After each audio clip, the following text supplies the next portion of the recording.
Yo, what's going on, crew? Welcome to another episode of Pardon My Pancreas. They're talking about how to pack for a trip when you have type 1 diabetes so you can avoid the mistakes that I made when I ran out of supplies. You definitely do not want to experience that. It is the worst, and unfortunately it's happened multiple times. So today I'm sharing lessons learned from multiple different scenarios when I ran out of supplies while on the go, how you can avoid that, and what you should be putting into your carry-on or in your trunk if you're driving. So without any further ado, let's get into our theme song. I've spent the last 10 years pushing the limits while identifying trends and patterns in my type 1 diabetes management. Follow along as I learn, apply, and share the fitness, nutrition, and lifestyle strategies that I've learned from diabetes experts around the world. The real question is, how can we live fearlessly with diabetes while maintaining stable blood sugars? This podcast is here to give you the answer. My name is Matt Vandevecht, head coach and co-founder of FTF Warrior, and welcome to Pardon My Pancreas. All right, so quick story to give you some background on the three different scenarios that I ran into. Many years ago, my wife and I had moved over to Europe, and while we were there, I was working, she was kind of hanging around, and believe it or not, that was actually the birth time of FTF Warrior. We created the company while living abroad, and it was this incredible experience. But that's a story for another day. What you need to know is that our trip kept getting pushed out and extended because I kept getting more jobs while we were living in Italy. And during this time I was wearing the Dexcom G5, and that's a device that requires that you calibrate it twice a day. It's a CGM, or a continuous glucose monitor. It measures your blood glucose and gives you readings, and at that point it required calibration. So I was still doing finger sticks, right, at least twice a day. And you give it a calibration, it would kind of reset, and now it knows what your blood sugars are. Now the issue with extending our trip is that I had only packed for a certain amount of time being in Europe. And of course with diabetes, it's a bit more difficult to get the exact supplies you need when you're traveling around multiple different countries, away from your standard insurance back home. And so for me, got the first extension, recognized that I needed to start rationing my test strips because I didn't have enough to continue testing, 4 or 5 times a day. I had to do 2 only. And then I got another extension for another job out there, and at that time I was doing some modeling and acting. So very unpredictable schedules and traveling. They would tell you what you're flying somewhere and you'd be leaving the next day. Like that's kind of the chaotic structure of the modeling and acting world. But my trip got extended again. And I recognized that I was not going to have enough test strips. In fact, I was a couple days short, and I ended up not only rationing my test strips to calibrate my CGM, but eventually running out of test strips and having to just hope and pray that my CGM blood sugar readings were in fact correct. And on that topic, I also ran out of additional CGMs. I was on my last one. So if it failed at any point, I would have no way to read my blood sugars. Very stressful situation that you don't want to be in. So that's situation number 1. Always pack extra. Lesson number 1, do not just pack what you need. In fact, the rule of thumb that I have learned from my personal experiences is always calculate what you need for your trips. All right, so if you know you're going to take X amount of insulin per week, make sure you got enough insulin to cover however many weeks you're going to be gone. If you're wearing an insulin pump, you need your pump site changes, your cartridges, your pump charger, like all these different things, or extra batteries in some cases. If you're MDI, how many insulin pens do you bring? If you're on syringes, how many syringes do you bring? You get the idea, right? Look at your supplies, everything that you'll need, and calculate how much you're going to need for that trip. Then what I want you to do, multiply it by 3. That's right. You're going to go ahead and pack a bunch extra because there are multiple situations that I will get to in a minute that I have actually used 3 times the supplies that I needed. Issue is that you don't know if you're going to have a pump site failure or if your insulin's going to go bad and you have to use the next vial before you were planning on it. Maybe your CGM sensor fails and you got to run out and go grab another one. There's a lot of different scenarios that can happen, and I want you to be prepared for those. So calculate exactly how much you're going to need, and then of course multiply that by 3. You got to be over prepared. Now, a second component to this, another time I was traveling, was actually semi near that time of my life. I was traveling from Paris, France to South Africa. Another crazy flight situation with modeling and acting and just chaos, right? Going from Paris to South Africa they lost my luggage. The airline completely lost it, and the unfortunate piece about that is, of course, I didn't have my change of clothes, I didn't have the things that I needed, but I also didn't have my insulin. Oh, and that's why we're talking today about what you should pack in your diabetes bags when you're traveling, because I made the mistake of putting my insulin in my checked luggage. Now, there's a couple different reasons why that's a terrible idea. One, you don't have your insulin on the flight. What if something happens and you need your insulin, right? If you need your backups.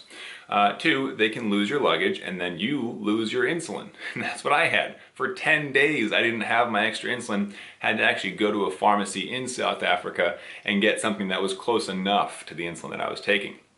Number three, extreme temperatures. You don't know if it's going to be super hot on the tarmac. You don't know if there's going to be snow. I mean, you should know based on what time of year which of those is the threat. But if your insulin is exposed to extreme temperatures or your devices, that can cause issues, right? So for many different reasons, just take your diabetes supplies and your insulin with you. Fun fact, your bag, if it is 100% medical supplies, counts as a medical supply bag. And depending on current updated rules and which airline you're using, 99% of the time, that bag comes with you because they can't take it away. It's your medical supplies, right? And most airlines actually honor this where they will not charge you extra if they do that for that medical supply bag. So if you have a bag all full of diabetes stuff, which can include snacks, by the way, because that's medical for us. We can take snacks on planes and get away with it. But that is your medical supply bag. So if they say, hey, you got to check that, you say, very kindly and respectfully, tell them, oh, this is my medical supply bag. I cannot be separated from this. This has to come with me. And then they'll find another way to make it work. All right? So that's a fun little freebie for you. So yes, I have lost my insulin because they lost my luggage, and that's a whole situation you don't want to deal with. But let's get into what you should actually be packing and why it's important. Because recently, just got back from a trip to Tennessee. And I was out there for a business conference, met with some incredible people talking about how we can impact more lives and help more people, a lot of other coaches like myself in different industries in the world. And on this trip, I had calculated and planned for exactly what I needed. I packed 3 times extra. I put all my insulin and all my supplies in a carry-on luggage. I'm learning from my mistakes, and I hope you are too. But what I want to share with you today is that the extensions to trips, the lost luggage, these things never stop happening, even when you plan ahead for it. And on this recent trip, came back from my business trip, my week-long trip in Tennessee, and we were supposed to be going back home to LA for like the next day. And then we got notice that there was an exciting event happening a week from that day. And so we had to stay an extra week in San Diego with family over there. Now the event has officially happened. It actually happened a couple days ago, so I can finally share it with you guys. The reason we were in San Diego longer than expected is that my brother-in-law was proposing to his girlfriend. They are now engaged. He has a fiance and he is thrilled. So if you're on YouTube with me, drop a comment below. Congratulate my brother-in-law, because we are so happy for the both of them. They are going to be an incredible couple, so we're super excited for them. But because of that, we had to stay an extra week. I had to go and look at my supplies and make sure I had enough, because I did have some sensor failures. And sure enough, because I had packed 3 times as much, I did have enough. However, it was just enough. By the time we left from San Diego to go back to LA, I was on my last sensor for my CGM. I was down to my last few site changes. I was on my last vial of insulin. So these extensions can happen to anyone, whether it's a road trip or a flight or even just a day out. Always bring extra supplies with you. And remember that if you are flying, that is a medical supply bag. So in most cases, you're not going to be charged. You can carry it with you, and it's crucial to have that. Now, let's get into what I actually packed. And this part of the episode is going to be real helpful to have a visual. So if you are listening, you might want to head over to YouTube. Just type in the title of this episode on YouTube and then tack on FTF Warrior on the end of that. If you're not already subscribed, definitely hit the subscribe button right now. You do not want to miss that. And for those of you on YouTube, if you didn't know, this is also a podcast on Spotify and Google and Apple and all those, wherever you listen to podcasts. But you're going to want visuals for this one. I'm going to show you guys a little bit of my suitcase and kind of show you the structure of where things go so you can get an idea for how I pack and what are the crucial components that you should be packing depending on the different trips you're going on. Now, what do I mean by that? I'm going to give you a second to hop over to YouTube if you're listening right now. There's different types of trips. There are the short distance trips where it's like maybe an hour of driving, right? A lot less thought goes into that one, but you should still pack more than you think you need, because I have driven somewhere for an hour and we ended up staying for a 2-day trip, right? Because you like the destination or something happens or your car breaks down, always pack extra, even if it's only an hour away, all right? Second option is like a legitimate road trip or maybe domestic travel where it's, you know, half a day that you're traveling before you get to your destination. And then third, where I was going into, you know, Europe and Japan, all these other crazy places where I got to experience these amazing cultures, you have to take a lot more things into consideration, like the time zones, lots of extra packing. You might have to pack some of your diabetes supplies in your checked luggage, but of course keep enough with you in your carry-on. But a lot of different components are going to shift depending on what type of travel you're doing. All right, now step one of the key components, and I'm not going to go too far in depth into each of these, but if you want me to do like a specific breakdown of what goes into my bags for the short, medium, and long travel, let me know in the comments below. Type travel breakdown in the comments below if you want to see that kind of a breakdown video. And only if it's useful for you guys. I don't want to make a video if it's not going to help anybody. But travel breakdown, type that in the comments down below if you want to see me break down the specific items and why I break them on different trips in my suitcases. But real quick, I'm going to show you guys a piece of what you should be looking for. So short road trips and medium trips, you should be looking at keeping temperature control. If you're traveling in the dead of winter or in the heat of summer, you want to make sure your insulin and your supplies are relatively well temperature controlled, because if they go outside of that range, bad things can happen. They can stop working as well as they should. For the longer travel hauls, or especially if you're hopping on a flight, you want to look at surrounding variables with your blood sugars. Like, how can you prep for that trip to give yourself the biggest chance for success? For me personally, I pack my meals. I know that airplane food's just not that good. It's a lot of processed stuff and it doesn't taste good, in addition to it not being good for you. So for me personally, I do pack like, you know, veggies. Sometimes I'll bring fruit, crackers, protein bar, PB&J. Like, it doesn't matter too much, but that gives me two guarantees. One, I know it's gonna taste good because I made it and I'm choosing what it is. But two, I've got the carb counts, right? And for me personally, you know that I analyze everything. I've got the proteins and the fat counts as well, right?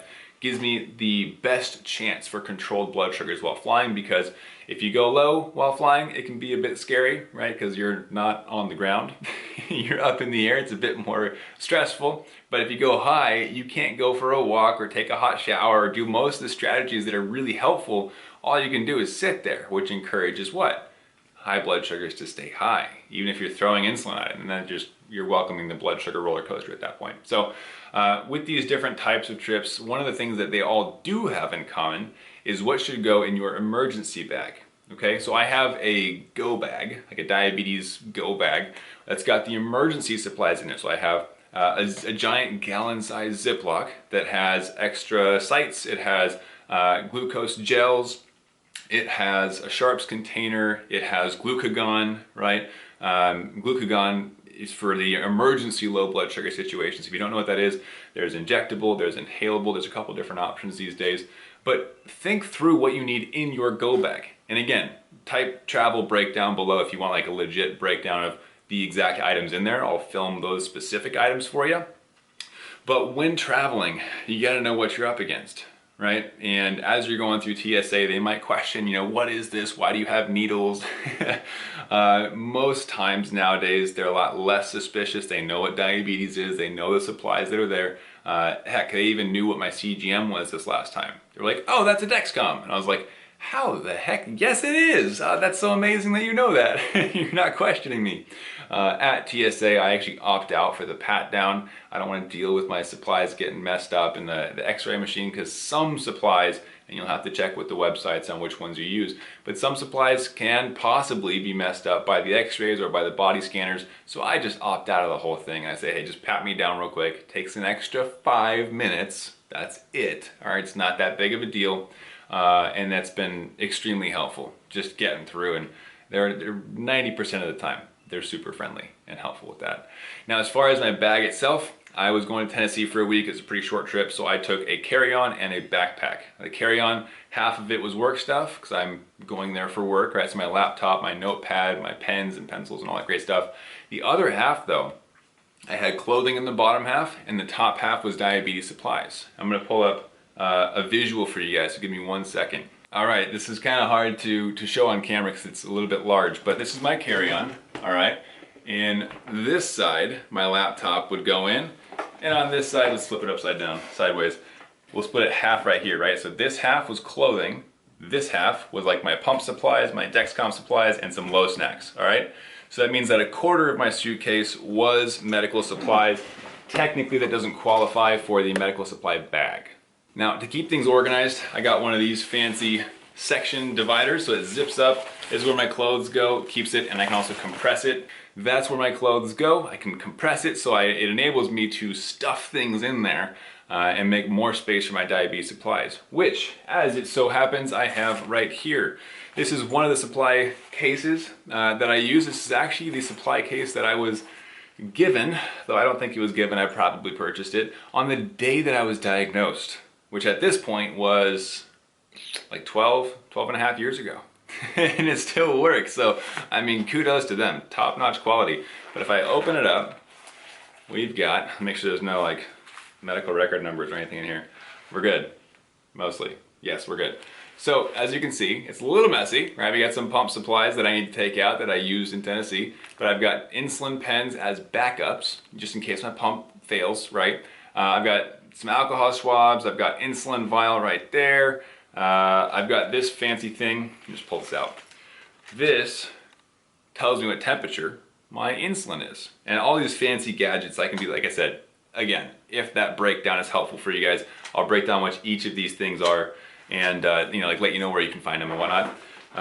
So type travel breakdown in the comments if that's helpful. But the idea is be ready for anything, right? So I've got extra MDI supplies in case my pump fails. Another thing you can do with international travel, depending on the pump company, is ask them for a loaner pump. So when I was traveling to Europe, they gave me a pump to take with me in case my pump broke, because it would take longer than 24 hours to get a replacement pump to me. So there's a lot of different options when traveling, but as we kind of wrap up this episode and leave you of course with the opportunity to request that travel breakdown if you want more specifics on like the actual items and what my go bag, my diabetes go bag looks like, I want to leave you with this. When you travel, there are a lot of variables that are going to shift. You're going to go outside of your routine, oftentimes outside of your time zone, which yes, that does impact things with your diabetes as well. Your circadian rhythm aside, which your sleep cycle, your hormone cycle, all these different pieces, that's going to screw things up when you're shifting time zones. But then you have to think about your Dom phenomenon, your insulin to carb ratios, your basal change, which are going to be impacted as well. You think about your activity differences. I work out probably 5-6 days a week, right? When I'm traveling, that goes down to 0 a lot of the time.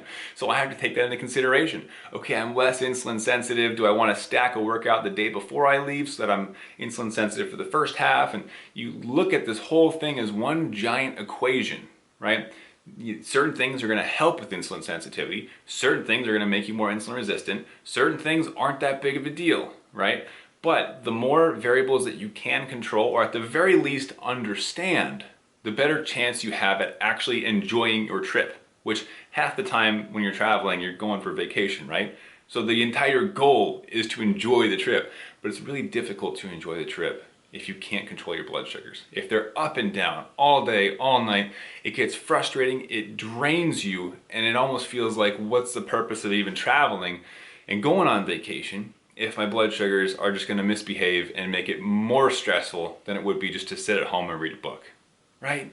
So take care of your blood sugars, look at these different components for what are the variables that I can control. Can I make homemade meals for the plane ride to reduce the variability of blood sugars on the plane so that I can arrive in a healthy, energetic, upbeat state versus being low or high and frustrated? Can I build exercise into my routine in vacation? Oh, we're hanging out at the beach. I don't want to go work out. That's fine. I'll go snorkeling. Snorkeling is excellent activity. That's going to get the blood pumping, right? We're swimming around. We're playing volleyball. whatever that looks like for you. If you are vegan and you're going on vacation, you should probably continue to eat vegan because it'll make it easier to manage your blood sugars, right? So there's a lot of different things that you can keep consistent, but I also don't want you to get lost in the weeds where you're like, oh, I have to do everything the same because I want my blood sugars just to behave and I don't want to piss them off. It's a very unhealthy relationship to have with your diabetes. What it should look like is you guiding your diabetes through, right?